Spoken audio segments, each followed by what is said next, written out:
Eşkıya aşklar yaşarım bir güneşin kızıllığında. Bulurum gözlerini, sevdalanırım dağlarına. Ben seninle ölmeye geldim, yaşamaya geldim umutlarımı. Tut ellerimden sevdam, bırakma beni yıldızların arasında. Sensiz ölüm bana kara zindan, nefessiz kalırım. Özlerim mavi gözlerini, narin kaşlarını. Yazmak gerek incesinden duygularımı, sızlamak gerek tir tir titreyerek. Yağmurlu akşamlarda bir namlunun ucunda düşmanın gözlerini görmek gerek. Vurulmasa da onu kalbinden vurmak gerek. Çünkü kalp durmayınca insan unutulmuyormuş. Biz unutulmak için var olmadık.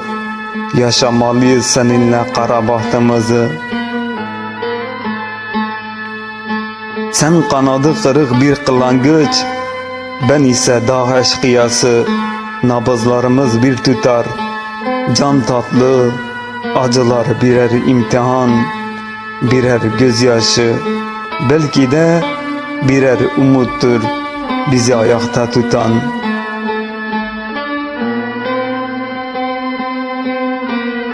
Sen olmayınca uğrunda öleceğim kimsem de kalmadı.